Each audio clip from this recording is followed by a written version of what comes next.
Students, तो आज हम लोग पढ़ेंगे chapter 1 chemical reaction and chapter 1 chemical equation and reaction. सबसे पहला टॉपिक जो पढ़ेंगे वो है केमिकल चेंज। पहले ये समझते हैं कि केमिकल चेंज क्या होता है। The chemical changes are caused by chemical reaction, यानी कि केमिकल चेंज होने की वजह से ही केमिकल रिएक्शन हमें देखने को मिलता है। तो क्या होता है chemical change? The changes in which the substance are lose their identity and form a new substances और प्रोडक्ट, यानी कि अगर कोई सब्सटेंस में अगर हम लोग कोई चेंज करते हैं तो वो अपनी उस चेंज की वजह से अपनी आइडेंटिटी को लूज़ करके कोई न्यू प्रोडक्ट या न्यू सब्सटेंस को फॉर्म कर लेता है, तो उसको हम केमिकल चेंज कहेंगे।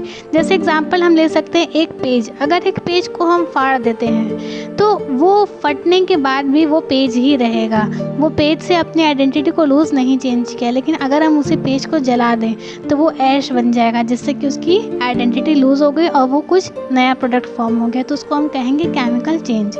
और दूसरा एग्जांपल हम ले सकते हैं कि बर्निंग ऑफ कैंडल।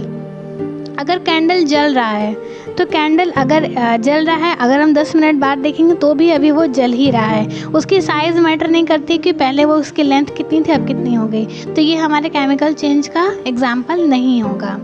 तो इसमें हम ये भी समझेंगे थोड़ा कि एक्सोथर्मिक और एंडोथर्मिक क्या होता है ये। वैसे इसके बारे में भी हमको चैप्टर में आगे डिटेल समझना है, लेकिन फिर भी समझ लेते हैं कि एक्सोथर्मिक और एंडोथर्मिक क्या होते हैं ये। तो exothermic, when energy is released और given out the reaction is exothermic in nature, यानी कि अगर हम किसी सब्सटेंस से अगर हमें ये ऑब्टेंड हो रहा है कि एनर्जी उसमें रिलीज़ हो रही है, यानी कि बाहर निकल रही है एनर्जी, तो उस रिएक्शन को हम लोग कहेंगे एक्सोथर्मिक है वो रिएक्शन। और एंडोथर्मिक किसे कहेंगे? व्हेन एनर्जी इज़ एब्जॉर्ब और टेकन अप, यानी कि अगर वो सब्सटेंस एनर्जी रिलीज़ करने की वजह अगर वो एनर्जी को एब्जॉर्ब कर रही है अपने अंदर, वो एब्जॉर्ब कर रही है, वो सब्सटेंस एनर्जी को एब्जॉर्ब कर रही है, तो उसको हम कहेंगे the reaction is endothermic in nature. अब हमारा नेक्स्ट टॉपिक है characteristics features of chemical changes, जिसमें हमारे 5 पॉइंट्स हैं। Formation of precipitation, evolution of gases, change in state, change in colour, change in temperature. One by one हम इन सभी के बारे में डिटेल में पढ़ेंगे। Now come to the first feature of chemical reaction is formation of precipitation. एक example के थ्रू हम इसे समझते हैं। Take 2 glass beaker, 2 glass beaker लेंगे। Take a small amount of lead nitrate in one beaker and take a small amount of potassium iodide in water in another beaker.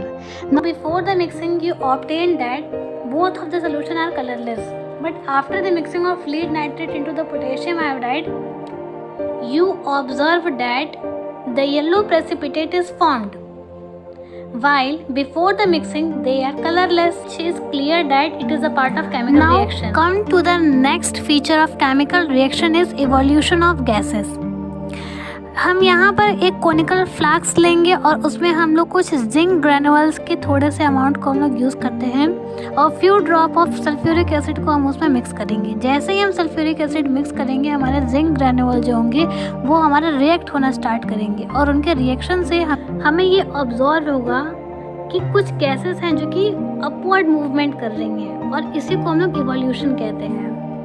क्योंकि ये evolution जो हो रहा है वो गैसेस का हो रहा है, तो इसे हम लोग इवोल्यूशन ऑफ गैसेस कहेंगे, और ये हमारा भी एक केमिकल रिएक्शन का फीचर होता है, evolution of gases. Now come to the next feature of change in state. इसे एक एग्जांपल के थ्रू समझते हैं। When magnesium ribbon is burn over the burner, अगर हम एक मैग्नीशियम रिबन को लें और उसे किसी बर्नर के थ्रू से अगर हम जलाते हैं, तो अगर हम कोई भी सब्सटेंस लेते हैं उसे अगर हम जलाएं तो हमें एक हीट एनर्जी और एक लाइट इमिट तो होती हुई हमें दिखाई देती है।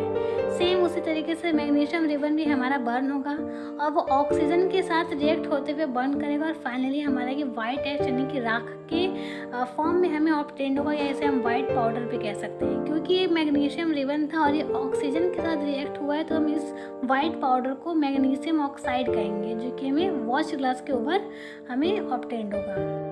और हम बहुत अच्छे से ये जानते हैं कि केमिकल चेंज हम उसी को कहते हैं जिसमें सब्सटेंस अपनी आइडेंटिटी को लूज करके कोई न्यू प्रोडक्ट को फॉर्म करे। तो यहाँ पर हमारा सेम यही हो रहा है। मैग्नीशियम रिबन था पहले वो, और अब वो हमारा क्या हो गया? वाइट पाउडर या मैग्नीशियम ऑक्साइड या वाइट ऐश हम इसे कह सकते हैं, जो कि ये प्रूफ करता है कि change in state it is a feature of a chemical reaction. Another feature of chemical reaction is change in colour. Change in colour chemical reaction का एक और फीचर होता है, इसे हम एक एग्जांपल के थ्रू समझते हैं। When citric acid react with the potassium permanganate solution, as we all very well known that potassium permanganate solution have its own purple color. Potassium permanganate solution के पास अपना खुद का पर्पल कलर होता है, लेकिन जैसे ही हम इसमें साइट्रिक एसिड को ऐड करते हैं वो उसके साथ रिएक्ट करता है और हमें हमारा जो कलर होता है उसको डिसअपीयर कर देता है। मतलब कि जो उसका पर्पल कलर होता है पर्पल कलर से कन्वर्ट होकर के वो कलरलेस हो जाता है। Now come to the next feature, change in temperature. इसे भी हम एक एग्जाम्पल के थ्रू समझते हैं।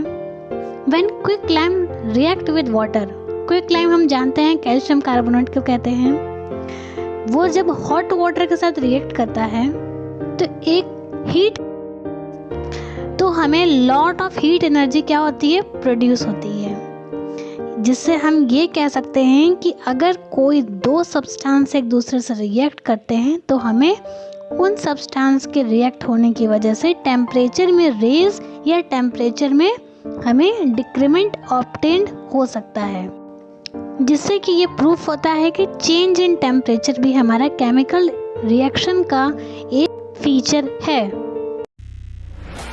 अगर आपको हमारे इस वीडियो से कोई भी हेल्प मिली हो तो हमारे वीडियो को लाइक और सब्सक्राइब जरूर करें।